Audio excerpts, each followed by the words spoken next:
Hare Krishna. Jaya Jaya Sri Chaitanya Jaya Nityananda. Jaya Jaya Sri Chaitanya Jaya Nityananda. Jaya Dvaita Chandra Jaya Gaura Bhakta Vrinda. Jaya Dvaita Chandra Jaya Gaura Bhakta Vrinda. Jaya Jaya Sri Chaitanya Jaya Nityananda. Jaya Jaya Sri Chaitanya Jaya Nityananda. Jaya Dvaita Chandra Jaya Gaura Bhakta Vrinda. Jaya Dvaita Chandra Jaya Gaura Bhakta Vrinda. Jaya Jaya Sri Chaitanya Jaya Nityananda. Jaya Jaya Sri Chaitanya Jaya Nityananda. Jaya Dvaita Chandra Jaya Gaura Bhakta Vrinda. Jaya Dvaita Chandra Jaya Gaura Bhakta Vrinda. Hare Krishna. So today, Imadama Mingala Shiva Resore, Yashin, Chaitanya Mahaprabhu ye, Pueno Mudoni,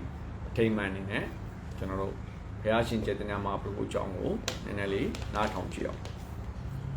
So General Pame Usadi, Pame Para, Pama Chandi, Sri Chaitanya Chatamitra Chan.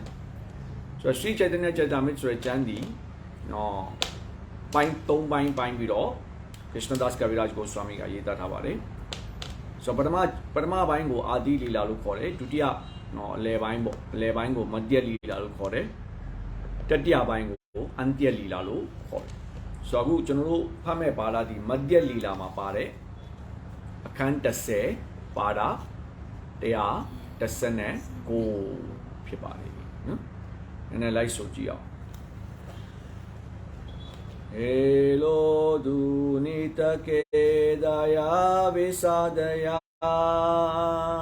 Promilat amodaya Elo dunita kedaya visadaya Promilad amodaya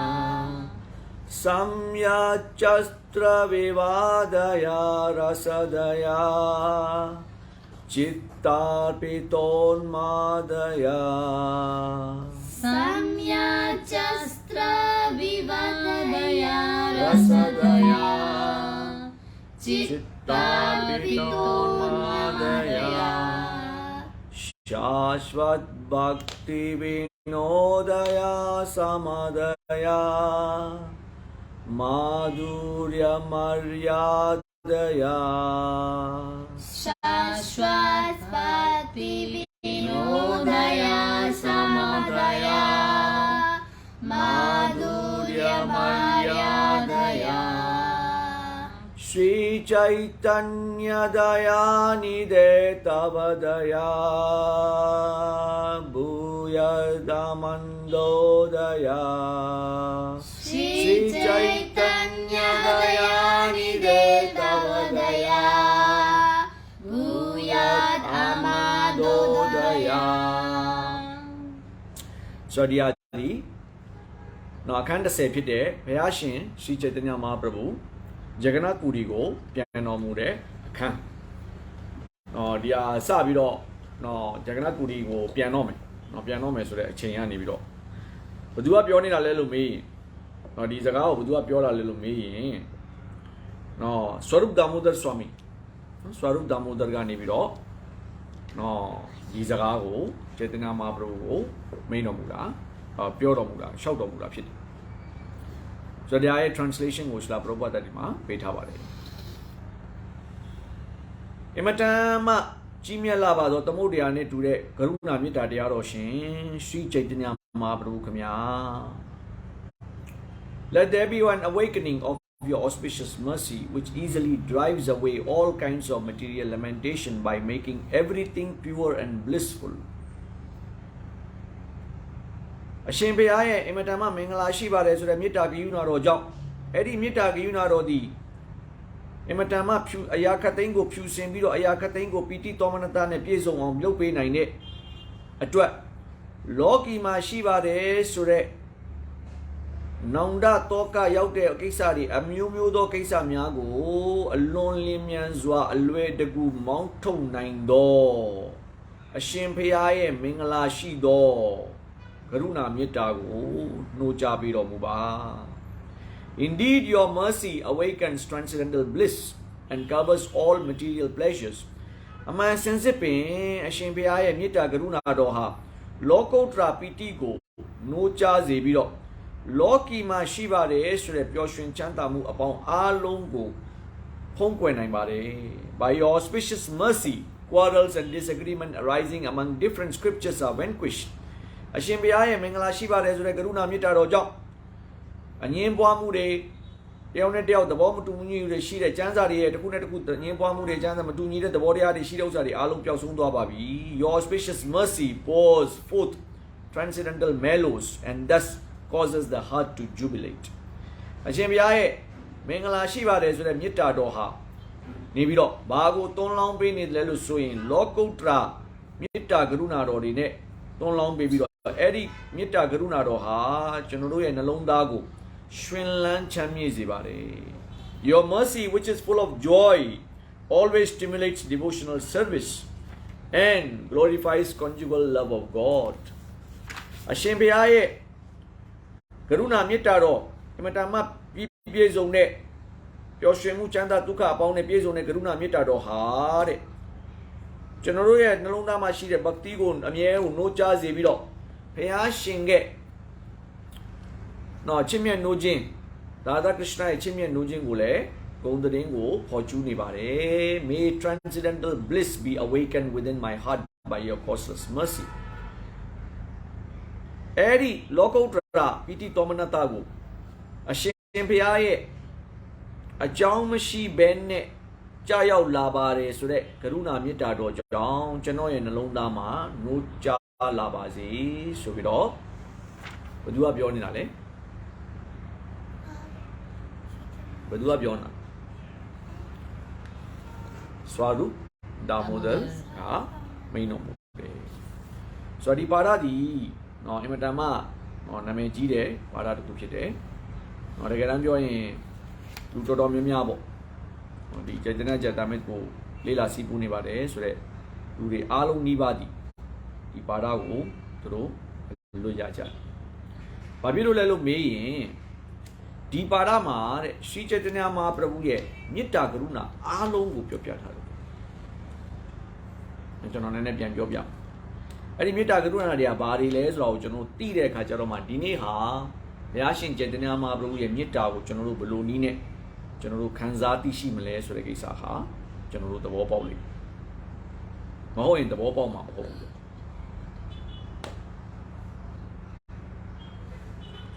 so lo di ma pyo la de jaung chin si ko jono nene li pian pyo pya. It's a very important verse. Materially, I'm about it. The Paramazo Babiola lesson, Payashin and Gruna Mita Doja, General Machine, Loki Machine, Nolin Tonta Moody, Alum Babidom. Piauami Loki Mashiva, there's a General Tonta Niva, there's Rosadi, no General, no Miolin Niva, there's Rosadi, Alum Babidom. Bama Mashiro, Piauam. Solojanaga, Loki Mashiva, there's a singing new Muri, Nonda Yamuri, Alongo. Payashin Chaitanya Mahaprabhu ye Karuna ha Peshabi nine. So Dine Gujono swimming Madi Bales or Ala.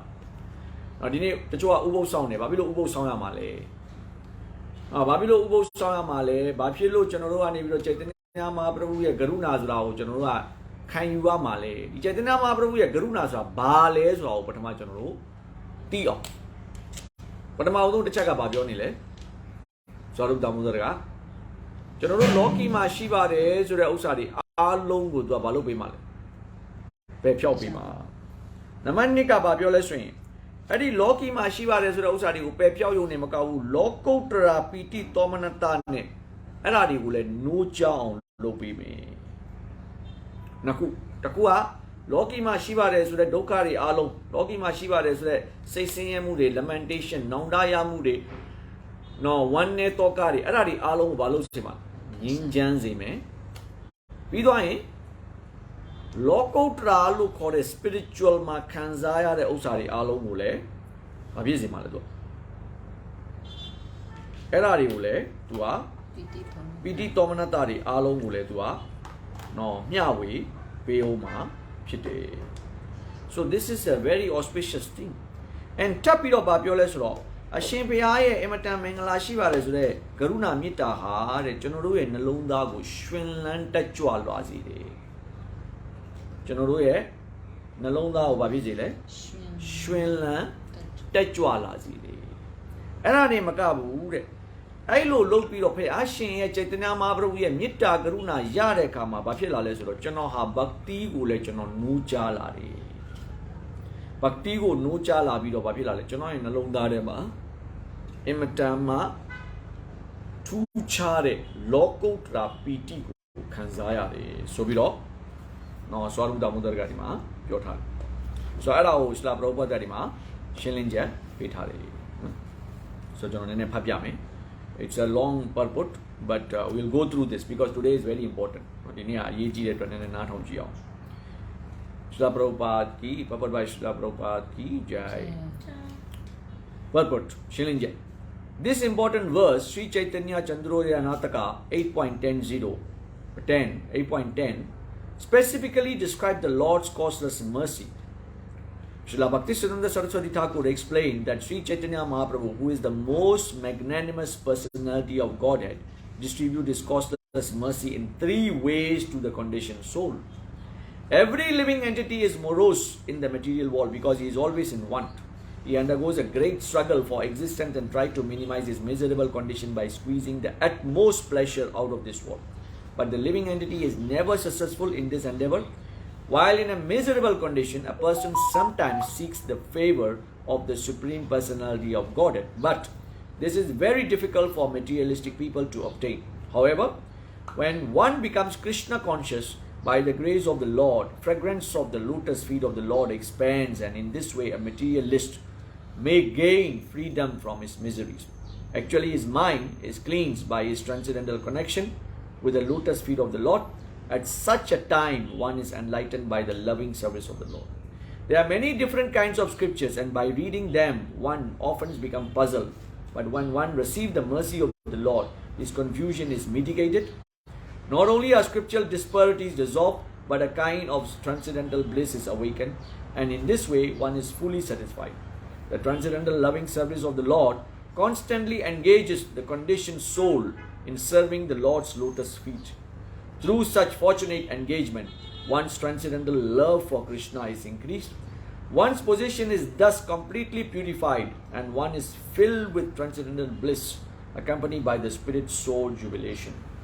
Thus, the transcendental causeless mercy of Lord Krishna is manifested in the heart of the devotee.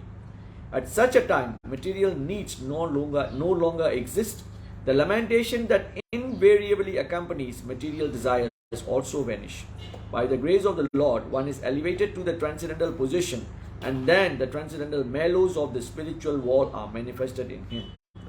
One's devotional service then becomes firm, and one engages in the Lord's transcendental loving service with great determination. All these combine to fully awaken the devotee's heart with love of Krishna. In the beginning, a conditioned soul is bereft of Krishna consciousness and is always morose in his material activities. Later, by associating with the pure devotee, one becomes inquisitive to know the absolute truth. In this way, one begins to engage in the transcendental service of the Lord. Next, by the Lord's grace, all misconceptions are vanquished and the heart is cleansed of all material dirt. It is only then the pleasure of the transcendental bliss is awakened. By the Lord's mercy, one is completely convinced of the value of the devotional service. When one can see the pastimes of the Lord everywhere, he is firmly situated in transcendental bliss. Such a devotee is relieved of all kinds of material desires, and he preaches the glories of the Lord all over the world. These Krishna conscious activities separate him from material activities and the desire for liberation. Because at every step, the devotee feels himself connected with the Supreme Personality of Godhead. Although such a devotee may sometimes be involved in household life, he is untouched by the material existence due to his constant engagement in devotional service. Thus, everyone is advised to take shelter of devotional service to become happy and liberated ဆိုတော့ဒါဘရောဘတ်ပြည့်ပြည့်စုံစုံရှင်းပြထားပါလိမ့်ဆိုတော့ဒါကိုကျွန်တော်တို့ကျွန်တော်နည်းနည်းမြန်မာလို့ဆွေးနွေးမယ်ဆွေးနွေးပြီးတော့ใจတနာမဟာပရုရဲ့မေတ္တာကရုဏာတော်အကြောင်းကိုကျွန်တော်တို့နည်းနည်းလေးစဉ်းစားကြည့်အောင်Om Jnanam Timirandasya Jnananjana Shalakaya Chakshuru Militam Yena Tasme Shri Guruve Namaha Shri Chaitanya Manobhishtam Stapitam Yena Bhutale Swayam Rupam Gadamayam Dadanti Swam Padantikam Vandeham Shri Guru Sivadapatakamallam Shri Gurun Vaishnavam Cha Shri Rupam Sagrajatam Sagana Raghunatam Vitam Tam Sajivam Sadvaitam Sadhutam Parijana Saitam Krishna Chaitanya Devam Shri Radha Krishna Padam Sagana Lalita Shri Vishakha Vitam Sya He Krishna Karunar Sindhu Dina Bandhu Jagatpate Gopisha Gopika Kanta Radha Kanta Namostude Tapta Kanchana Gaurange Radhe Vrindavaneshware Vrishabhanu Sude Devi Pranamami Hari Priye Vancha Kalpatruvyasya Kripa Sindhu Vayevacha Patitanam Pavanebhyo Vaishnavebhyo Namo Namaha Nama Om Vishnu Padaya Krishna Prasthaya Bhutale Srimate Bhaktivedanta Swami Namaste Saraswati Deve Gauravani Pracharine Nirvishesha Shunyavadi Pasacha Deshatarine Jai Shri Krishna Chaitanya Prabhu Nityananda Shri Advaita Gadadara Sivasadi Gaura Bhakta Vrinda Hare Krishna Krishna Krishna Hare Hare Hare Rama Rama Rama Hare Hare Helo Dunita Kedaya Visadaya Ronmilat Amodaya Shamyak Chastra Vivadaya Rasadaya Chittarpiton Madaya Sashvad Bhakti Vinodaya Samadaya Madhuryam Maryadaya Shri Chaitanya Dayanide Tavadaya Bhuyat Amandodaya So Chaitanya Mahaprabhu ရဲ့ကရုဏာအကြောင်းကိုကျွန်တော်တို့ဒီနေ့နည်းနည်းလေးနားထောင်ကြည့်အောင်ဆိုChaitanya Mahaprabhu ဟာဘုရားရှင်ရှိခရစ်ယာန်ဖြစ်တယ်ဟုတ်တယ်နော်ဒါပေမဲ့ဘုရားရှင်ရှိခရစ်ယာန်နဲ့တူလားမတူဘူးသူကဘုရားရှင်ရှိခရစ်ယာန်နဲ့မတူဘူးသူကလူတော်တော်များများပြောကြတယ်Chaitanya Mahaprabhu ဒီဘယ်သူနဲ့ပေါင်းထားတာလဲဘုရားရှင်ခရစ်ယာန်နဲ့ဘုရားရှင်ရာဇာရာနီနဲ့ပေါင်းထားတာနော်ဘုရားရှင်ခရစ်ယာန်နဲ့ဘုရားရှင်ရာဇာရာနီနဲ့ပေါင်းထားတာဘယ်လိုသိလဲသူတို့နှစ်ယောက်ပေါင်းထားတာဘယ်လိုသိလဲChaitanya Mahaprabhuခရစ်ယာန်မွေးတဲ့နေ့ကဘာနေ့လဲAshtami is a Ashtami is a half moon. What am I? La Tawa. Hola. Ashtami is a La Tawa.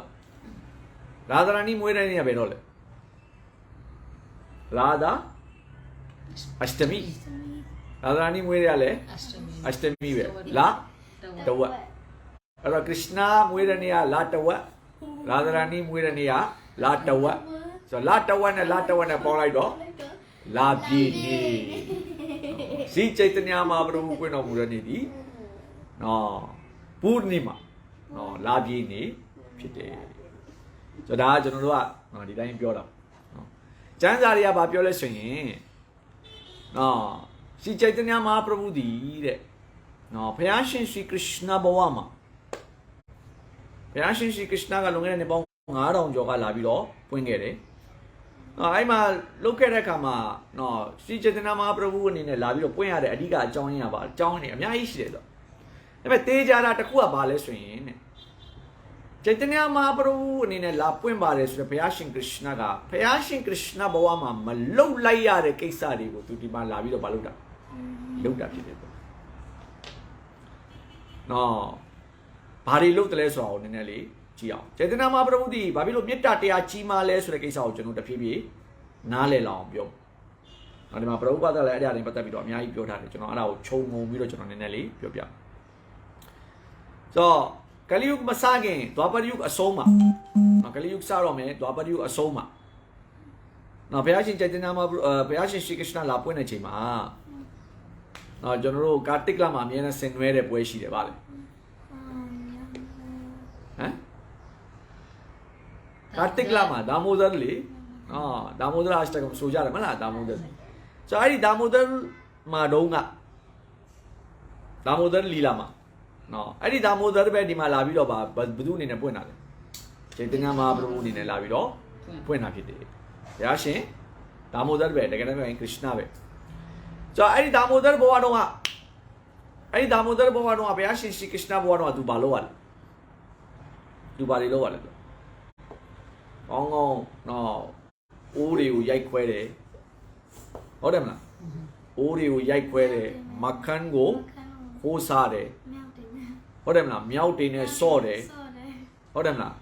အဲ့တော့အဲ့ဒါတွေအားလုံးလုပ်တဲ့အခါကျတော့သူ့အမေကဘာလုပ်လဲသူ့အမေကဘာလုပ်လဲသူ့အမေကတခါတည်းနော်နင်တော်တော်ဆိုးတာပဲနော်ဒါမိုးဒရဆိုတဲ့အဓိပ္ပာယ်ပါလေဒါမိုးဆိုတာပါဒါမဆိုတာပါလေဒါမဆိုတာဒီကျိုးဥဒရဆိုတာဒီဘိုက်ဟုတ်တယ်မလားဒါမဆိုတာဒီကျိုးဥဒရဆိုတာဒီဘိုက်အဲ့တော့ဒါမိုးဒရဆိုတာဒီဘိုက်ကိုကျိုးနဲ့ခြီလိုက်တယ်ဆိုတော့အဲ့လိုခြီလိုက်ပါတယ်ဆိုတော့ဒါမိုးဒရဟိုသူခိုးတယ်ဟိုကလုတ်တယ်ဒီကလုတ်တယ်ဒီကအားဆိုးတယ်အဲ့ဒီဒါမိုးဒရပဲကျိတ္တနမဟာပရဗုအနေနဲ့ကြတော့ဘယ်လိုလာပြီးတော့ပွင့်လဲကျိတ္တနမဟာပရဗုကဘုရားရှင်ကရစ်နာပဲလေနော်ဘုရားရှင်ကရစ်နာပဲနော်ចេတနာမဟာပရဗုကအဲ့မှာလာပြီးတော့ပွင့်တဲ့ခါကျတော့ចេတနာမဟာပရဗုကចេတနာမဟာပရဗုကိုရောယရှုဒါမာတာအကျိုးနဲ့ချီသူချီလာချီတယ်နော်အဲ့ဒါကိုကြည့်အောင်ဘုရားရှင်ကရစ်နာဒီနော်ကုရုချေတရစစ်မြေပြင်ပေါ်မှာနော်အာဂျုနာကိုပြောတဲ့ခါမှာနော်သူဘာပြောလဲအများကြီးပြောတယ်သူကနော်အများကြီးပြောတယ်ပြီးရင်ငါ့ကိုခိုးလုံးပါညာပြောတယ်ငါရဲ့ဘတ်တဖြစ်လာပါလို့ပြောတယ်ဒါပေမဲ့အဲ့ဒီကုရုချေတရစစ်မြေပြင်မှာနော်ကရစ်နာဘဝမှာမလုတ်ခဲ့တဲ့ကိစ္စတစ်ခုကိုចេတနာမဟာပရဗုအနေနဲ့လာပြီးတစ်ခုလုပ်တယ်ပါလေသိလားကရစ်နာဘဝမှာနော်ကရစ်နာရဲ့လီလာမှာ तू လုံးဝအဲ့ဒါမလုတ်ခဲ့ဘူးသူနော်ကရစ်နာလီလာမှာတော့ तू လုံးဝမလုတ်ခဲ့တဲ့ကိစ္စတစ်ခုကို तू ဘယ်မှာလာလုပ်လဲနော်ចេတနာမဟာပရဗုရဲ့ဘဝမှာလာပြီးတော့လုပ်တယ်သူအဲ့ဒါပါလဲဆိုရင်ကရစ်နာဘဝမှာတော့ तू ကနော်နောက်ဆုံးမူးပြီးတော့လဲသွားရင်တော့မှဘယ်သူနာမည်ပဲရွတ်လဲဆိုရာသာဆိုပြီးတော့ရွတ်တယ်ဟုတ်တယ်မလားဒီမှာကျတော့ចេတနာမဟာပရဗုအနေနဲ့ကျတော့ तू ဘာရွတ်လဲဆိုဟရီခရစ်နာဖယားရှင်ကိုတော်တိုင်ကဖယားရှင်ရဲ့နာမည်ကိုဘာလုပ်ပေးတာလဲလာပြီးတော့ရွတ်တာဖြစ်တယ်ဆိုတော့ဒါကြောင့်ចេတနာမဟာပရဗုဒီအင်မတန်မှဘာဖြစ်လဲဆိုရင်နော်ထူးခြားတဲ့အဝတာလို့ကျွန်တော်တို့ပြောလို့ရတယ်ထူးခြားတယ်ဆိုတော့သူ့ရဲ့နာမည်ကိုသူကိုယ်တိုင်လာပြီးတော့ရွတ်ခဲ့တာကရစ်နာဘဝမှာသူ့နာမည်ကိုသူရွတ်လာမရွတ်ဘူးသူ့နာမည်ဟာဘလောက်အရေးကြီးလဲသူ့နာမည်ကိုရွတ်ရမယ်ဆိုတဲ့ကိစ္စနော်သူပြောပြလာမပြောလိုက်ဘူးသူကိုယ်တိုင်လည်းမလုပ်ပြလိုက်ဘူးဒါပေမဲ့ចេတနာမဟာပရဗုဆိုတဲ့ဘဝမှာကျတော့လာပြီးတော့မလုပ်လဲဆိုတော့သူအဲ့ဒါကိုပြောပြတယ်ဆိုတော့ចេတနာမဟာပရဗုဆိုတဲ့ဘဝမှာသူဘာလုပ်ရလဲကရစ်နာရွတ်ပြရွတ်လားမရွတ်လားရွတ်တယ်ဟရေကရစ်နာဟရေရမ်ရာမ်ဟရေကရစ်နာအခုမန္တရာကိုရွတ်ရင်ဘာနဲ့ရွတ်ကြလဲဗဒီနဲ့ရွတ်တယ်ဟုတ်တယ်မလားအခုကျွန်တော်တို့မှာဘာရှိလဲဗဒီ H ရှိတယ်ဗဒီရှိတယ်ဗဒီ H ရှိတော့အေးစေးသေးပဲလက်ထည့်ပြီးတော့ဘာလုပ်လို့ရလဲရွတ်လို့ရတယ်ចេတနာမဟာပရဗုခေတ္တုံးကဗဒီရှိလားမရှိတော့ဘာလို့ ရလဲ ကျိုးကိုအထုံးထုံးရတယ်ကျိုးကိုဘာလို့ လဲအထုံးတထုံးလို့ထားပြီးတော့အဲ့ဒီကျိုးနဲ့ဘာလို့ လဲပတိစိတ်ရတာတခေါက်စလိုက်ဟရေကစ္စနာဟရေကစ္စနာကစ္စနာကစ္စနာဟရေရာမအဲ့လိုစိတ်တဲ့အခါမှာအဲ့ဒီကျိုးကိုသူတို့ဘာမှပတ်ထားလဲသိလားဘိုက်မှာပတ်ထားတယ်ကျေတနာမဘရုကနော်သူစိတ်တဲ့ပတိပေါ့ပတိလို့ခေါ်မှာပေါ့နော်ကျွန်တော်တို့အခုပြောနေတဲ့ပတိလို့ခေါ်တဲ့ပတိရဲ့ကျိုးကိုအထုံးနေနဲ့လှုပ်ထားပါတယ်ဆိုတဲ့ဥစ္စာကိုဘာမှပတ်ထားလဲဘိုက်မှာပတ်ထားတယ်ယရှုဒမာတာကနော်ခရစ်နာကိုဆိုလိုအပ်ကြည့်လို့လာဇန်ဆိုပြီးတော့ကျိုးနဲ့ဘာလုပ်လိုက်လဲသွားပရိယုတ်မှာတုတ်လိုက်တယ်နော်ဒီမှာကျတော့ခရစ်နာကဘာလုပ်လဲသူ့ရဲ့နာမ်နဲ့သူ့ကိုယ်သူတုတ်လိုက်တယ်ကြည့်နော်ကျေတနာမဘရုရဲ့လီလာဟာဘယ်လောက်ထိချိုလဲဆိုတာဘယ်လောက်ထိချိုမြိန်လဲဆိုတာဒီနော်ဒါကိုတကယ်ကိုနစ်နစ်ကာကာတေးသေးချာချာစဉ်းစားလေအဲ့ဒီဟာရဲ့နော်ပီတိကိုခံစားရမှာဖြစ်တယ်နော်ဒါမို့သလီလာမှာဘာဝန်ကိုယရှုဒမာတာအကျိုးနဲ့တုတ်လိုက်ဟုတ်တယ်မလားအခုကျတော့ခရစ်ယာန်ချိတ်တညာကဘာလို့လဲရှီခရစ်ယာန်ချိတ်တညာကဘာလို့လဲသူ့ရဲ့နာမည်ကိုဆိုပါမယ်ဆိုတဲ့ဗဒီတနည်းအားဖြင့်ပြောရင်ဗဒီကိုကျိုးနဲ့လှုပ်ထားပြီးတော့အဲ့ဒီကျိုးကိုသူဘာလို့လဲဘိုက်မှာသူ့ကိုသူပတ်ထားတယ် so that is the beauty of Chaitanya Mahaprabhu Chaitanya Mahaprabhu ကအင်မတန်မှကရုဏာကြီးတယ်ဆိုတာဘာလဲဆိုရင် Chaitanya Mahaprabhu ကဘုရားရှင်ခရစ်ယာန်ကိုတော်တိုင်ဆိုတဲ့ကိစ္စတွေအများကြီးကိုသူကဘာလုပ်ခဲ့လဲဒီမှာပြခဲ့တယ်သူကိုယ်တိုင်တော့ဘိုက်မှာပတ်ထားတယ်ခရစ်ယာန်ရဲ့နာမ်ကိုသူဘာလုပ်လဲဘိုက်မှာသူပတ်ထားတယ်ဆိုတော့အဲ့ဒီမှာပဲအဲ့ဒီဒါမိုဒရပဲအဲ့ဒီခရစ်ယာန်ပဲအခုဒီမှာဘာလာလုပ်နေလဲဆိုတော့သူ့ရဲ့နာမည်ကိုလုပ်တဲ့ကျိုးနဲ့သူ့ဘိုက်ကိုသူဘာလုပ်တာပတ်ထားတယ်တော့ယရှုဒမာတာကနော်ယရှုဒမာတာကနောက်တစ်ခုကြည့်အောင်ယရှုဒမာတာကဒါမိုဒရကိုဘာလုပ်လဲကျိုးနဲ့ချီတယ်ကျိုးနဲ့ချီတာဘာလို့ဖို့ချီတာလဲဆိုးတယ်ဘယ်မှမပြေးနဲ့အိမ်ထဲကနေအပြင်မထွက်နဲ့အဲ့ဒီဥစ္စာကိုဒါခရစ်ယာန်ကဒေါသထွက်သွားတယ်ငါ့ကိုအိမ်ထဲမှာဘာလုပ်လဲကျိုးနဲ့ချီတယ်ဟဟလားအိမ်ထဲကနေမထွက်အောင်ကျိုးနဲ့ချီတယ်ဟဟလားဆိုပြီးတော့ငါနောက်တစ်ခေါက်ပြန်လာရင်ငါ့ကိုကျိုးနဲ့ချီလို့မရအောင်လုပ်မယ်ငါ့ကိုကျိုးနဲ့ချီလို့မရအောင်လုပ်မယ်ကျိုးဆိုတာဒီပါလဲနော်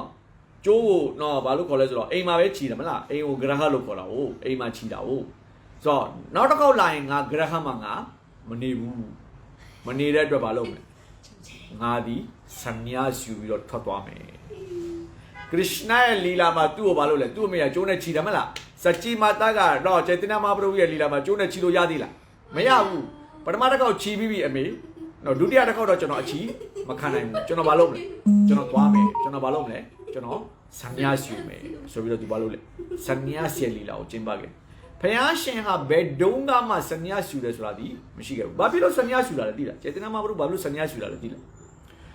လူတွေတော်တော်များများဒီတဲ့ဒီတိုင်းဖယားတရားကိုပြောပြရင်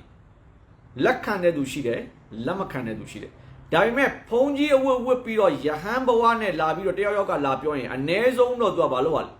လေးလေးစားစားနဲ့ထိုင်ပြီးတော့ဘာလုပ်ရလဲနားထောင်ရတယ်သူကတနည်းအားဖြင့်ပြောရင်သူ့ဘဝတစ်ခုလုံးကိုဇဒေးလိုက်တာသူကဘာအတွက်လဲသူ့ကိုတွေးလိုက်တဲ့လူအားလုံးဟာငါပြောတဲ့စကားကိုနောက်ဆုံးဘာမှလက်မခံရင်တော့မှအ ਨੇ ဆုံးတော့ဘာဖြစ်သွားမလဲထိုင်ပြီးတော့နားထောင်သွားမယ်အဲ့တလောက်အထီကိုဘုရားရှင်ចេတနာမဟာပရုဟာကရုဏာမေတ္တာကြီးမားတယ်အလောက်ထိကြီးမားတယ်ဆိုဒါကြောင့်သူတကယ်နော်ဆန်ညာယူပါမယ်ဆိုတဲ့အချိန်မှာနော်သူတကယ်ဆန်ညာယူပါမယ်ဆိုတဲ့အချိန်မှာအကုန်လုံးဝိုင်းငိုကြတာចេတနာမဟာပရုက24နှစ်မှာဆန်ညာယူတာဟုတ်နော်24နှစ်မှာဆန်ညာယူတာဆိုတော့တကယ်တမ်းပြောရင်ចេတနာမဟာပရုကအဲ့ဒီနော်ဂௌရီယဝိရှနဝပရံပရာစပါတယ်ဆိုတော့ចេတနာမဟာပရုကစလာဖြစ်တဲ့အတွက်ចេတနာမဟာပရုကဆန်ညာယူတဲ့ခါမှာဆန်ညာဂူရုဟာကေရှောဘာရတိဟုတ်တယ်ကေရှောဘာရတိဆိုတာဘာလို့လဲဆိုရင်ဘာရတိစံပရတာယကဘာရတိစံပရတာဆိုတာအာဒီရှံကရချာရရဲ့စံပရတာယပေါ့ဆိုတော့တို့ရှိမှာပဲဆန်ညာယူရတယ်အဲ့ဒီမှာဆန်ညာယူရင်ယူလို့ရတယ်ဆန်ညာဘယ်အချိန်မှာယူရလဲလော်ကီကိုလုံးဝစိတ်ကုံသွားတယ်လို့စိတ်ထဲမှာပေါ်လာတဲ့နေ့မှာဆန်ညာယူလို့ရတယ်လို့ကျွန်တော်ဒီလော်ကီကိစ္စတွေအားလုံးကိုစိတ်ကုံသွားပြီးတော်ပြီးဒီဘဝကြီးကိုကျွန်တော်မလို့ကျွန်တော်ဘူးလို့စိတ်ထဲမှာပေါ်လာတဲ့ခါကျရင်မလုပ်လို့ရတယ်ဆန်ညာယူလို့ရတယ်အဲ့ဒီခေတ်မှာတော့က Gaudiya Vaishnavism ကမစသေးဘူးဖြစ်တဲ့အတွက်ဘယ်မှာယူခဲ့ရလဲဆိုရင် Keshava Bharati လို့ခေါ်တဲ့ Bharati Sampradaya မှာ Chaitanya Mahaprabhu က sannyas ယူခဲ့ဒါတော့ Chaitanya Mahaprabhu sannyas ယူတဲ့အခါမှာအားလုံးဝိုင်းငိုကြတယ်နော်အိမ်ကနေထွက်တော့မယ်ဆိုတော့ sannyas ယူပြီးတော့မှပြန်လာတာဟုတ်မပြန်လာတော့အကုန်လုံးဝိုင်းငိုကြတာဘာဖြစ်လို့ဝိုင်းငိုကြတာလဲဆိုရင် Chaitanya Mahaprabhu ကအင်မတန်မှလှပတယ် so beautiful စပင်းဆိုလဲအရှိမျက်နှာဆိုလဲလှမလှအဲ့လိုလူကဘာလို့မလဲဒီဟာတွေအားလုံးအဝတ်စားတွေအယောင်စုံတွေဘာတွေညာတွေဘာမှမဟုတ်အဝတ်စားကိုလှလှပပလေးဝတ်တာမြင်တယ်စေတနာမဟုတ်ဘူးကွာနော်အဲ့ဒါတွေအားလုံးစွန့်လိုက်ပြီးတော့သူကဘာလို့တော့မှလဲသူကနော်တော်ပြီငါဒီသင်္ကန်းပဲဝတ်တော့မယ်ဆိုတော့ကကျွန်တော်ဘေးမှာရှိတဲ့လူတွေကငိုတာမလုပ်ပါနဲ့မလုပ်ပါနဲ့မလုပ်ပါမရဘူးစေတနာမဟုတ်ဘူးယူမယ်ဘာဖြစ်လို့လဲလူတွေကိုကယ်ဖို့အတွက်ကိုငါဒီဒါတော့လုပ်ရမယ်ဆိုပြီးတော့တခါတည်းယူခဲ့တာဖြစ်တယ်ပြီးတော့နော်ဒီဘုရားရှင်ခရစ်စတန်ရဲ့လီလာမှာလဲနော်သူဘာလုပ်လဲသူ့ရဲ့အပေါင်းအသင်းတွေအများကြီးရှိတယ်ဟုတ်တယ်မလားသူ့ရဲ့အပေါင်းအသင်းတွေကနော်သူ့ကိုကောင်းတာပြောလားမြောက်ပေးလားသူဘာတွေလုပ်ခိုင်းလဲသူ့ကိုမြောက်ပေးတယ်မကန်ဒီကိုကိုင်းနေဝါလုတ်ကိုင်းနေဒီဟာလုတ်ကိုင်းနေဒါတော့ဒီလိုလုတ်လိုက်စလိုက်လို့ပြောတယ်ဟမ်ဟိုမှာသွားပြီးတော့ဟိုလိုတွန်းလိုက်လို့ပြောမယ်ဒီလိုလုတ်လိုက်လို့ပြောမယ်သူတို့အကုန်လုံးမြောက်ပေးတာသူကပေါက်တက်ကြရတကယ်ချင်းနေပဲနေကြရတာမလားဆိုခရစ်စတန်အဆုံးဖြတ်တယ်နောက်တစ်ခေါက်ငါဒီကဘာကိုပြန်သွားရင်ငါဘယ်သူတွေနဲ့ပဲနေမလဲငါစာသူတွေနဲ့ပဲနေမယ်ဒီလိုလူဆိုးတွေနဲ့ငါလောကမနေဘူးအဲကြောင့်စာသူတွေနဲ့ပဲနေမယ်ဆိုပြီးတော့ဘယ်လိုကြွလာလဲသူကပัญจတ္တဝါနေနဲ့ကြွလာတာဖြစ်တယ်Jai Shri Krishna Chaitanya Prabhu Nityananda Sri Advaita Gadadara Siva Sadi Gaura Bhakta Vrinda Tu balo Gaura Bhakta Vrinda No sadhu ne nebe tu ne sadhu ne ya tu pauta kya myau pe mla tu lo ma myau pe bu no Chaitanya Mahaprabhu tu ba myau la ha kaun na di be pyaw ma tuအဲ့တော့ तू ဟိုမှာ Krishna Lila မှာဟာတကက်နော်စိုးသွမ်းတဲ့လူတွေနဲ့ပဲနေခဲ့တဲ့ခါကျတော့ तू ဆုံးပြတယ်မဟုတ်ငါစာသူတွေနဲ့ပဲနေမယ်ဆို Chaitanya Mahaprabhu ဒီဘုရားရှင် Krishna ကိုတော်တိုင်ဖြစ်တယ်ဒါပေမဲ့ဘုရားရှင် Krishna ရဲ့ဘဝမှာမလုတ်ခဲလိုက်ပါဘူးဆိုတဲ့ကိစ္စတွေအားလုံးကိုတော်တော်များများ Krishna ကိုကြည့်ရင်နော်တော်တော်များများကျွန်တော်ဟိုတနေ့ကပဲကြားတယ်နော် Krishna ကိုကြည့်ရင်ဗာပြောကြတယ်ဟာ तू ကမိန်းမနဲ့ကနေတယ်ဟာမိန်းမတွေကအများကြီးဟုတ်တယ်မလားဒါတွေအားလုံးပြောကြတယ်မလားပြောကြတဲ့ကကျတော့အဲ့ဒီဟာတွေအားလုံးကိုပြန်ပြီးတော့ပြောင်းပြန်လှန်ဖို့ Krishna ကိုယ်တိုင်ဗာလို့လာတာလေပေါ့ Chaitanya Mahaprabhu နဲ့ sannyas အနေနဲ့ sannyas အနေနဲ့လာတဲ့ကကျတော့ဘာဖြစ်လဲဘုန်းကြီးအနေနဲ့လာတယ် sannyas အနေနဲ့လာတယ်ယဟန်အနေနဲ့လာတဲ့ကကျတော့အဲ့ဒါတွေပြောလို့ရသေးလားမရတော့ဘူး Krishna တော့အပြစ်ပြောသမျှဥစ္စာတွေအားလုံးကို Chaitanya Mahaprabhu ဘာမှပြောလို့မရဘူးဆို Chaitanya Mahaprabhu ဒီဘုရားရှင် Krishna ကိုယ်တိုင်ပဲဒါပေမဲ့ Chaitanya Mahaprabhu ဒီဘုရားရှင် Krishna ရဲ့ဘဝမှာ तू မလုံလိုက်ပါဘူးဆိုတဲ့ကိစ္စတွေतू လုံလိုက်တဲ့အခါမှာသူ့ရဲ့ငကိုရုပ်ကိုပြတဲ့အခါမှာလူတွေလွဲမားစွာခံယူသွားတဲ့ကိစ္စတွေအားလုံးကို तू ဘာလုပ်တာလဲဆိုတော့ Chaitanya Mahaprabhu အနေနဲ့လာပြီးတော့ရှင်းထုတ်တာဖြစ်တယ်ဒါကြောင့် Chaitanya Mahaprabhu ရဲ့ယူပတော်ဒီအင်မတန်မှထူးခြားတယ်နော်ယူပတော်လည်းထူးခြားတယ်သူ့ရဲ့တင်ကြားပို့ချချက်တွေလည်းထူးခြားတယ်အကုန်လုံးထူးခြားတယ်ဒါကြောင့် Chaitanya Mahaprabhu ကိုဖူးထွေးခွင့်ရတဲ့လူဟာ Chaitanya Mahaprabhu ရဲ့မေတ္တာကိုရတဲ့လူဟာဒီမှာဆိုရင်ဒီမှာဇာတုတောင်ဘုဒ္ဓကဘာပြောလဲမေတ္တာကိုရတာနဲ့တပြိုင်နက်ကျွန်တော်နှလုံးသားဘာဖြစ်လာမလဲဘတိလတာပေါက်လာမယ်ဘုရားရှင် Chaitanya Mahaprabhu ရဲ့ပရောပဆိုဘယ်တော့တောင်ပြောဘူးလဲဆိုရင်ဘုရားရှင် Chaitanya Mahaprabhu ရဲ့မေတ္တာကိုမရတဲ့လူဟာဘတိဆိုတဲ့ကျင့်စဉ်ကိုသူကျင့်ကြံဖို့ဆိုတာဒီလုံးဝမဖြစ်နိုင်ဘူးလို့ပြောထားတယ်သူဒီနေ့ဘာဖြစ်လို့ဥပုသ်ဆောင်အောင်လဲဆိုတာဒါပဲဘုရားရှင် Chaitanya Mahaprabhu ရဲ့မေတ္တာကိုရဖို့အတွက်ကိုကျွန်တော်တို့ကမလုပ်တာလေဒီနေ့တပ္ပစယလုပ်တာသူအဲ့ဒါကိုကျွန်တော်မလုပ်ဘူးဆိုရင်ဘုရားရှင် Chaitanya Mahaprabhu ရဲ့မေတ္တာကိုရမှာဘုရားရှင် Chaitanya Mahaprabhu ရဲ့မေတ္တာရတဲ့လူဟာဘာလို့ရပြီလဲသူဘဂတိကိုစလို့ရပြီဘဂတိကိုဘာဖြစ်လို့စရမှာလဲဘဂတိကိုဘာဖြစ်လို့စရမှာလဲဆိုရင်ဒီကလိယုဂလို့ခေါ်တဲ့စုတ်ကကာလခေတ်မှာဘဂတိကလွဲလို့တခြားနီလန်းတွေအားလုံးဒီကျွန်တော်တို့အတွက်ကိုပြည့်စုံတဲ့ဘဝတစ်ခုကိုခေါ်သွားမှာမဟုတ်ဘူးလုံးတာတော့လုံးနေမယ်ဒါပေမဲ့ဘာဖြစ်လဲပြည့်စုံတဲ့ဘဝတစ်ခုကိုသူရမှာမဟုတ်ဘူးဒါကြောင့်ဘဂတိကိုကျင့်ကြံဖို့ဘဂတိကိုလှုပ်ချင်တယ်ဆိုရင်ဘာလို့Chaitanya Mahaprabhuရဲ့မေတ္တာကိုရအောင်ဘာလို့ရမလဲ ဂျေဇူးပြုပြီးတော့ကျွန်တော်တို့စူးစမ်းရမယ်ကဲထပ်ပြီးတော့ခရစ်ယာန်ဘာလို့လဲကြည့်အောင်ဆိုတော့ခရစ်ယာန်ကနော်သူဘာလို့လဲသူမြေကြီးကောက်စားတယ်ဟုတ်တယ်မလားမြေကြီးကိုကောက်စားတယ်မြေကြီးကောက်စားတော့ဘလရမ်ကဘာလို့လဲနော်ဘလရမ်ကတော့တိုင်တယ်နော်အမေရချိုသားမသားဒီမှာလာကြည့်ဒီကောင်ဘာလုပ်နေလဲဒီကောင်မြေကြီးတွေကောက်စားနေတယ်နော်ဒီကောင်ကိုအမေဆုံးမမလားကျွန်တော်လှုပ်ထက်လိုက်ရမလားပြောတော့ပြေးတာနော်ကရချိုသားမသားလိုက်ပါဇက်ကိုဖွင့်ပြစမ်းဘာညာလှုပ်တဲ့ခါကျတော့မှနော်ပါဇက်ထဲရောက်စမ်းအဲ့ဒါခရစ်ယာန်ပါမကြိုက်ဘူးဟမ်ငါမြေကြီးငါစားတာဟမ်ဒီဘလရမ်ကငါ့ကိုလာပြီးတော့ဘာလုပ်လဲရှုပ်တယ်ဟမ်နော်ဒီငါမြေကြီးကိုငါစားတာဘာဖြစ်လဲဟမ်ငါမြေကြီးငါစားတာငါလှုပ်ထားတဲ့ဥစ္စာငါဘာငါစားတာဘာဖြစ်လဲဟမ်ပြီးရင်နော်ဒီအမေကဘလရမ်ကဘာလုပ်လဲမြေကြီးစားလို့ပြဿနာရှာတယ်အမေကဘာလုပ်လဲနွားနို့တောင်းရင်ပြဿနာရှာတယ်ဟမ်ထောပတ်ဟိုအဖြစ်ရင်ပြဿနာရှာတယ်မခန်းကိုရင်ပြဿနာရှာတယ်ဒီနေ့အောင်လုံးအစင်မပြေဘူးအဲ့တော့ငါဒီတစ်ခေါက်သွားတဲ့ခါကျရင်ဘာလုပ်မလဲဆိုရင်တဲ့ तू ကအခုနဒီနွားနို့ကိုလည်းဘာလို့ခေါ်လဲဂိုးလို့ပဲခေါ်တာမြေကြီးကိုလည်းဘာလို့ခေါ်တာဂိုးလို့ပဲခေါ်တာအဲ့တော့အဲ့ဒီဂိုးလိုမျိုးပဲအခုဒီမှာလည်းဘာလဲဆိုရင်ဗေဒကျမ်းစာတွေကိုလည်းဂိုးလို့ပဲခေါ်တယ်အဲ့ဒီဗေဒကျမ်းစာတွေအားလုံးကိုငါကောင်းကောင်းစားမယ်ဂိုးကောင်းကောင်းစားမယ်နော်သူတို့တွေငါ့ကိုဒီလိုလုပ်တယ်မလားအဲ့တော့ငါဒီဘက်မှာလာပြီးတော့ငါဘာလုပ်မလဲငါကောင်းကောင်းငါဘာလုပ်လဲဒါကိုကောင်းကောင်းရတယ်ဒါကြောင့်ကျေတင်နာမှာဘလို့ရောက်လာတဲ့ခါမှာဘာလုပ်လဲဆိုတော့ဗေဒကျမ်းစာတွေအားလုံးကိုသူ့ရဲ့တပည့်တပန်းတွေပါတွေအားလုံးကိုစနစ်တကျစူးစီးခိုင်းတယ်သူတချို့ကိုကူးပြီးရေးခိုင်းတယ်ကြံခဲ့အောင်တချို့ကိုဘာလုပ်ခိုင်းလဲအသိရေးခိုင်းတယ်တချို့ကိုမရှိတဲ့နေရာတွေကိုလိုက်ရှာခိုင်းတယ်သူကိုယ်တိုင်လည်းဘာလုပ်လဲဗရမစမီတာကိုတွားပြီးတော့ရောက်အောင်ဘာလုပ်လဲယူခဲ့တယ်သူဆိုတော့ဗေဒကျမ်းစာတွေအားလုံးကိုပြန်လဲဖော်ထုတ်ပြီးတော့အဲ့ဒီ result တွေအားလုံးကိုခန်းစားတယ်Rasika Shekhar ဆိုတဲ့ဥစ္စာဒီအဲ့ဒါကျေတင်နာမဘလို့ရဲ့နာမည်ပဲRasika ဆိုတာဒီဘာလဲဆိုတော့ rus ကိုခံစားတာသူကShekhar ဆိုတာဘာလဲဘယင်းကျေတင်နာမဘုရားဒီကျေတင်နာမဘုရားရဲ့ rus ကသူကအဲ့လား Rasika နော် Rasika ဆိုတာအဓိပ္ပာယ်ဟိုကသူအဲ့ rus ကိုဘာလို့တာသူခံစားတာသူနော်ဒါကြောင့်ဘာလို့ရလဲလို့မေးရင်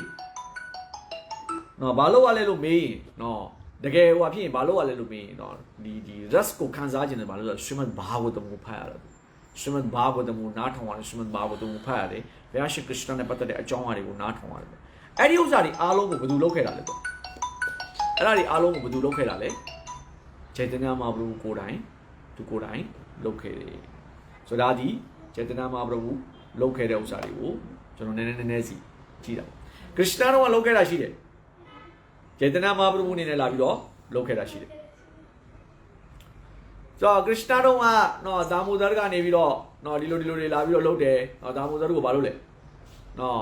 တခါတည်းအိယာကနေနိုးလာတဲ့ခါမှာဗိုက်စားတယ်မလားဗိုက်စားတော့သူ့အမေကိုဘာလုပ်လဲသူကဒေါသတကြီးနဲ့ကြည်တယ်သူ့အမေကလာပြီးတော့ဘာမှသူ့ကိုမလုပ်တော့ဘာလုပ်လဲမခန်းတွေကိုရိုက်တယ်မလားခွဲတယ်မလားသူ့အမေကသူ့ကို note တိုက်ဖို့ခေါ်တာလေဟုတ်တယ်မလားသူ့အမေကသူ့နို့တိုက်ဖို့ခေါ်တာမလားနို့တိုက်ဖို့ခေါ်တဲ့ဥစ္စာကို तू ကဘာလုပ်လဲသူမရမလာဘူးလေဟုတ်တယ်မလားနွားနို့ပါရေးကြီးနေတယ်နွားနို့ကိုလုံနေတယ်ဆိုတော့ခါတဲ့ဒီမှာဒါမို့ဘဝန်ခရစ်ယာန်ဘာလုပ်လဲဒေါသတွေထွက်နှခမ်းတွေကိုကိုက်ငါ့ကိုဒီလိုတော့ပြီးရင်ဘာလုပ်လဲဟိုကိုရိုက်ခွဲဒီဟာရိုက်ခွဲတကယ်တော့ခရစ်ယာန်အဲ့မှာဘာဖြစ်နေလဲဒေါသထွက်နေတာဟုတ်တယ်မလားခရစ်ယာန်အသေးအတန်ဒေါသထွက်နေတာခရစ်ယာန်အသေးအတန်ဒေါသထွက်နေပြီးတော့နော်ဟိုမှာအမေကလည်းမလာဘူးမခန်းနေရိုက်ခွဲတော့လဲဒုံးနဲ့ယူပြီးတော့လိုက်ရိုက်ပြီးတော့မိတဲ့ခါကျတော့ဘာလုပ်လဲကျိုးနဲ့တုတ်တယ်အဲ့တစ်ချောင်းလုံးမှာခရစ်ယာန်ရီနေတာလားငိုနေတာတောက်ချောဒါပေမဲ့အဲ့ဒီလီလာကိုနားထောင်တဲ့လူတိုင်းကဘာလုပ်နေတာရီနေကြတယ်ဟုတ်တယ်မလားဟမ်ခရစ်ယာန်ဒီကောင်းဒုက္ခရောက်ပြီဟဲ့လားယေရှုသမသားသူ့ကိုဖမ်းပြီဟဲ့လားယေရှုသမသားသူ့ကိုကျိုးနဲ့ချီပြီးကြည့်တယ်ခရစ်ယာန်မျက်ရည်တွေကျနေတယ်ငိုနေတယ်အဲ့ဒါကိုကြည့်ပြီးတော့ခရစ်ယာန်မျက်ရည်ကျတာကိုကြည့်ပြီးတော့ဓာတ်ထောက်တဲ့လူတွေကဘာလုပ်နေလဲသူကရီနေကြတယ်သဘောတွေကျနေကြတယ်ပြုံးနေကြတယ်အဲ့တော့ခရစ်ယာန်ဘာလုပ်လဲသိလားမင်းတို့တွေပါလေရီထားဟမ်မင်းတို့တွေရီထားငါအကြောင်းကိုကြည့်ပြီးတော့မင်းတို့တွေရီတယ်မလားဟမ်ငါအကြောင်းကိုကြည့်ပြီးတော့မင်းတို့တွေရီတယ်မလားမင်းတို့ကိုကလိယုဂမှာလာတဲ့ခါကျရင်ငါကိုကြည့်ပြီးတော့ငိုခိုင်းမယ်ဟမ် ငါကိုဖယားနော်ဘာကဝါရဲ့လီလာတွေလုပ်တဲ့ခါမှာမင်းတို့ကဟမ်ဒါမို့သားတို့ကိုတခါတည်းဖမ်းလိုက်ပြီးပြေးလိုက်ပြီးနာလိုက်ပြီးဟိုဟာလှုပ်လိုက်ပြီးကျိုးနဲ့ချီလိုက်ပြီးထွက်ပြေးလိုက်ပြီးဟိုမှာဒေါသတွေထွက်နေတဲ့ကိစ္စကိုဘာလုပ်လဲမင်းတို့ကရီးတယ်ဟဲ့လားမင်းတို့တွေအားလုံးကိုငါဘာလုပ်မလဲကျိန်စာတိုက်မယ်မင်းတို့တွေအားလုံးကိုဘာလုပ်မလဲငါကျိန်စာတိုက်မယ်ဘယ်လိုကျိန်စာလဲမင်းတို့တွေအားလုံးငါအကြောင်းကိုကြားတိုင်းမျက်ရည်တွေကျနေရမယ်චෛတన్యမဟာပရဝုရဲ့လီလာကိုတကယ်နားထောင်တဲ့အခါမှာနော်චෛတన్యဘာဂဝတ်චෛတన్యကျတာမြတ်චෛတన్యမင်္ဂလာဘုရားရှင်ကြီးචෛတన్యမဟာပရဝုရဲ့အကြောင်းအရာတွေကိုတေချာနားထောင်တဲ့အခါမှာတေချာလေးနက်နားထောင်လေචෛတన్యမဟာပရဝုရဲ့လီလာတွေအားလုံးကမျက်ရည်ဆက်ကြရမယ်လီလာတွေပဲဖြစ်တယ် every single aspect မှာကြည့်မယ်ဆိုရင်နော်ဘုရားရှင်චෛတन्यမဟာပရဝုပွင့်တော်မူတဲ့အချိန်ကိုကြည့်မလားဘုရားရှင်චෛတन्यမဟာပရဝုစညာယူတဲ့အချိန်ကိုကြည့်မလားචෛတन्यမဟာပရဝုကနေပြီးတော့နော်စညာဥစ္စာကိုထားခဲ့ပြီးတော့ဒဏ္ဍဇဏကိုထားပြီးနိတ္တနပရဝုကရိုက်ချိုးတဲ့ဥစ္စာကိုကြည့်မလားဂျဂနာပူရီကိုရောက်သွားတဲ့ကမှငိုတာကိုကြည့်မလားနော်တခါတဲ့နော်ဆရဘောမဘတ္တကြရိယနဲ့စကားပြောတဲ့ခန်းကိုကြည့်မလားဘယ်ခန်းကိုပဲကြည့်චෛတन्यမဟာပရဝုရဲ့လီလာတွေအားလုံးကဘာဖြစ်လို့ဆိုတော့ဖတ်ရှုတဲ့လူတွေနားထောင်တဲ့လူတွေအားလုံးကဘာဖြစ်လဲမျက်ရည်ပေါက်ကြာရမယ်လီလာတွေဖြစ်တယ်အဲ့ဒါဘာလို့လဲခရစ်နာဘာလို့လဲမင်းတို့ငါ့ကိုရည်ထားတယ်မလားဟမ်မင်းတို့ငါ့ကိုရည်ထားတယ်မလားငါကိုခရစ်နာဘဝမှာကောင်းကောင်းရည်ထားတဲ့ဟာတွေအခုမင်းတို့တွေအားလုံးငိုစံဒါပေမဲ့ပါလေသိလားငိုတဲ့လူတွေအားလုံးငါရှိရောက်မယ်ဒါကြောင့်နော်ဒီကျွန်တော်တို့ရဲ့နော် His Holiness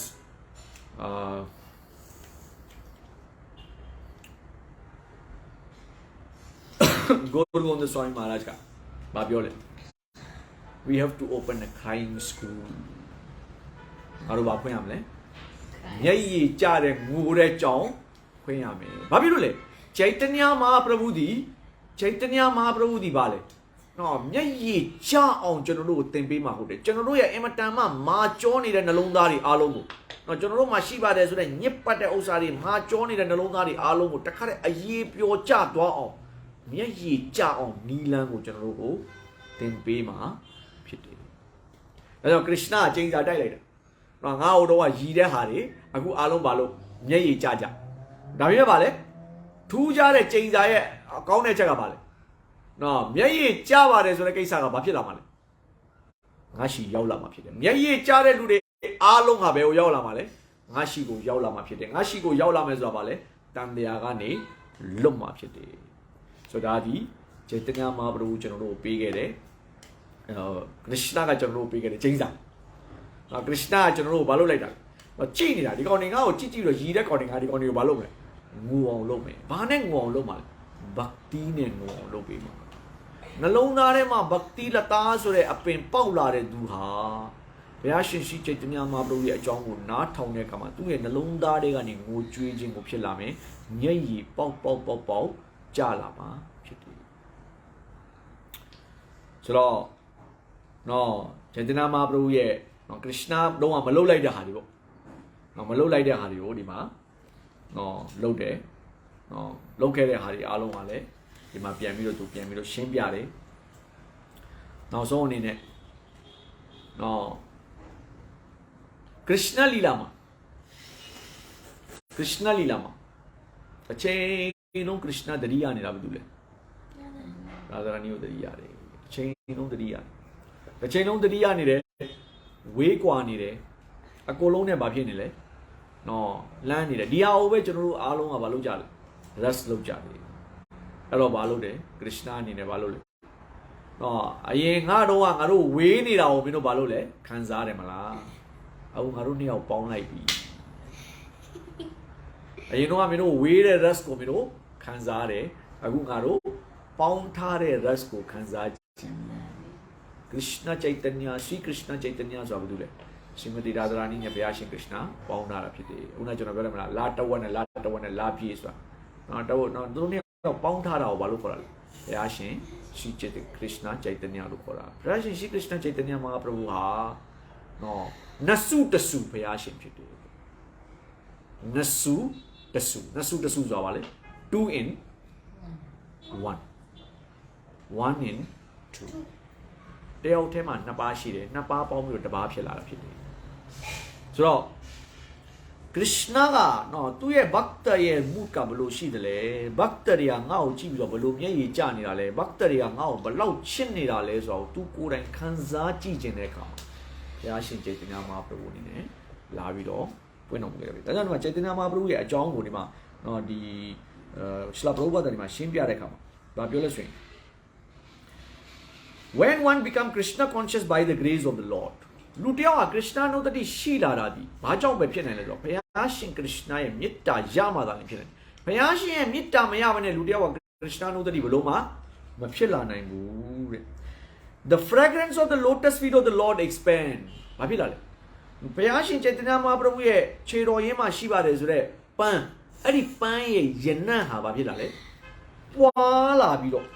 expand and in this way the materialist may gain freedom from his misery ဘလောက်တော့ပြောလဲဆိုရင် materialist လုံးဝဘလောက်တော့ materialist လဲဆိုရင်သူ့ဘဝမှာသူဘာပဲစဉ်းစားလဲသူဘာပဲစဉ်းစားလဲနော်သူ logic ကိစ္စပဲစဉ်းစားတယ် logic ကိစ္စလွယ်လို့တခြားဘာမှမစဉ်းစားဘူးသူစဉ်းစားတာတွေအားလုံးကဘာလဲပတ်စံရှာမယ်အိမ်တော်ပြုတ်မယ်မိသားစုနဲ့ပျော်မယ်စားမယ်တောက်မယ်စုမယ်စောင်းမယ်ပြီးရင်ဘာလုပ်မလဲဘုရားတရားလေးနဲ့ပပလုပ်ပြီးတော့တန်တရားကနေလွတ်အောင်ကြိုးစားမယ်မုတ်ချအဲ့ဒီလမ်းစဉ်တွေအားလုံးကနေပြီးတော့ကြော်ပြီးတော့မဟုတ်ဘူးဒါတွေအားလုံးကဘာမှမလိုဘူးငါဒီဘုရားရှင်ရဲ့မေတ္တာတော်သာလင်လိုအပ်တယ်ဆိုတဲ့အဆင့်ကိုရောက်လာမှာသူဘယ်အချိန်မှာရောက်လာမှာဘုရားရှင်ရဲ့မေတ္တာကိုရတဲ့အချိန်မှာဒါကြောင့်ဒီမှာရှင်သင်္နာမှာဘုရားကလုံးဝပြည့်ပြည့်တတ်ကိုပြောထားတယ်သူလုံးဝပြောထားတယ်ဘာဖြစ်လဲနောက်ပိုင်းဘာဖြစ်လာမလဲဆိုတော့ one position is thus completely purified ဘုရားရှင်စေတနာမဟာပရရဲ့ကရုဏာရတဲ့လူကဘာဖြစ်လာမှာလဲသိလား automatic တော့ purify ဖြစ်လာမှာသူ purify ဖြစ်လာမှာသူမေတ္တာရတယ်ဆိုတာဘာလဲနော်မေတ္တာရတယ်ဆိုတာဘာလဲ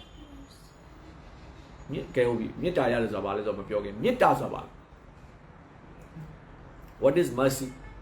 လူတွေပြောကြတယ်မလား mercy mercy mercy mercy ဆိုတာဘာ mercy ဆိုတာဘာလဲဆိုရင်ကျောင်းသားတယောက်ဆောင်ဘွဲဖြေတယ်ဆိုပါလို့အမှ40ဆိုရင်ဆောင်ဘွဲအောင်မယ်သူဖြေထားတာ20ပဲရတယ်အောင်မလားမအောင်ဘူးအဲ့ဒါကိုဆရာမက40ပေးပြီးတော့အောင်ပေးလိုက်တယ်အဲ့ဒါကို mercy လို့ခေါ်တယ် mercy ဆိုတာဘာလဲဆိုရင်ခမားမရထိုက်တဲ့ဥစ္စာကိုခမားကိုဖြည့်ပေးတာတနည်းအားဖြင့်ပြောရင်ခမားမှာအဲ့ဒီအဆင့်ရှိလားမရှိဘူးကျွန်တော်တို့မှာအဲ့ဒီအဆင့်ရှိလားမရှိဘူးအဲ့ဒီအဆင့်မရှိတာကိုကျွန်တော်တို့ကိုဘာလုပ်ပေးတာလဲရှိလာအောင်တွန်းတင်ပြီးတော့မြင့်တင်ပေးတာကိုဘာလို့ခေါ်တာလဲ mercy လို့ပြောတာဆိုတော့ចេတနာမဟာပရရဲ့ mercy ကဘာလို့ចេတနာမဟာပရကတဲ့ဘလောက်တောင်ဟွာဖြစ်လဲဆိုရင်တဲ့ mercy ကိုဘလို့ပေးလဲဆိုရင်ငကိုကလေးကဖျားရှိခိုးနေပါတယ်ဆိုတဲ့သူတွေကိုလည်း mercy ပေးတယ်ဖျားတရားလုံးဝမသိတဲ့သူတွေကိုလည်း mercy ပေးတယ်ဖျားတရားလုံးဝမသိတဲ့သူတွေကိုတဲ့ तू ကဘာလို့ပေးလဲဆိုရင်လမ်းမှန်တစ်ခုပေါ်ကိုရောက်အောင်လုပ်ပေးတယ်တဲ့ဘုရားတရားဆိုတာဘာလဲဆိုတော့သိလောင်လုပ်ပေးတယ်ဘုရားတရားဆိုတာသိပြီးတဲ့သူတွေကိုကျတော့ဘာလုပ်ပေးလဲဆိုရင်အဲ့ဒီဘုရားတရားသိတဲ့လမ်းစဉ်တွေထဲမှာအဆင့်အမြင့်ဆုံးလမ်းစဉ်တစ်ခုကိုသူကပြပေးတယ်ဆိုတော့နှစ်ဖက်စလုံးမရှုံးဘူးပေါ့နော်ပထမတယောက်ကနော် तू ကနော်ဘုရားတရားလုံးဝမသိဘူးဘုရားတရားလုံးဝမသိရင်လည်းသူ့ကိုဘာလုပ်ပေးမလဲဘုရားတရားလမ်းစဉ်ပေါ်တင်ပေးမယ်ဘုရားတရားသိပါတယ်ဆိုတဲ့လူကိုလည်းဘုရားတရားသိတဲ့လမ်းစဉ်တွေထဲမှာအဆင့်အမြင့်ဆုံးလမ်းစဉ်ကိုသူကတင်ပေးမယ်ဒါဒီចេတနာမဟာပရရဲ့ကရုဏာဖြစ်ဆိုចេတနာမဟာပရရဲ့ကရုဏာဒီဘလောက်ကြီးမားလဲဆိုရင်ကျွန်တော်တို့ဘယ်အဆင့်မှာပဲရှိမေတ္တာဆိုတာဒါပဲမေ mercy mercy ဆိုတာဒါပဲ mercy ဆိုတာဘာလဲမထိုက်တာကိုရတာလို့သဘောပေါက်လားကိုမှရှိတဲ့အရေးချင်းက20ပဲဒါပေမဲ့40ရမှအောင်မယ်အဲ့ဒီ40ကိုရောက်အောင်လုပ်ပေးတာဒီဘူးအဲ့ဒါ mercy လို့ခေါ်တယ်တကယ်တော့ကျွန်တော်မှအဲ့ဒီအရေးချင်းရှိလားမရှိဘူးကျွန်တော်မှအဲ့ဒီအရေးချင်းရှိလာအောင်ဘာလုပ်ပေးတာမြင့်တင်ပေးတာဒါကြောင့်ပฏิတပါဝနလို့ခေါ်တယ်ចេတနာမဟာပရုဒီအမတားမှနှိမ့်ကြပါတယ်ဆိုတဲ့သူတွေကမှရွေးပြီးတော့ကဲတယ်ဒါကြောင့်ဘာပြောကြလဲဆိုရင်ဘုရားရှင်ခရစ်ယာန်ကတဲ့သူ့ကိုခိုလုံမှပဲကဲတယ်ចេတနာမဟာပရုကဘာလို့မကိုလုံလဲအိမ်နိုင်ငံရောက်လာပြီးကဲတယ်ခရစ်ယာန်ကဘုရားကျောင်းလာမှကဲမှာចេတနာမဟာပရုကဘာလို့လဲအိမ်နိုင်ငံရောက်လာပြီးတော့ကဲတယ်ဆိုအိမ်နိုင်ငံရောက်လာပြီးတော့ကဲဖို့အတွက်ကိုစေနာပတိဘတ်တတရားလွတ်လိုက်တယ်ဘာလို့လဲPrabhupada AC Bhaktivedanta Swami Prabhupada ဆိုတဲ့စေနာပတိဘတ်တတရားကိုလွတ်လိုက်နေတယ်အဲ့တော့သူလွတ်လိုက်ပြီးတော့သူကနေတဆင့် နော်ဘုရားရှင်ကျေတင်နာမဟာပရုရဲ့အကြောင်းတွေအားလုံးဘာလို့လဲအိမ်တိုင်ရာရောက်စာအုပ်တွေနဲ့ရောက်သွားတဲ့ခါကျတော့အိမ်တိုင်ရာရောက်ကိုလိုက်ပြီးတော့ကဲတယ်တော့ဒါကြောင့်ဒီမှာနောက်ဆုံးမှာပရုပ္ပဒနောက်ဆုံးအဲ့ဒါနဲ့အဆုံးသတ်ထားတယ်ဘာနဲ့အဆုံးသတ်ထားလဲဆိုရင်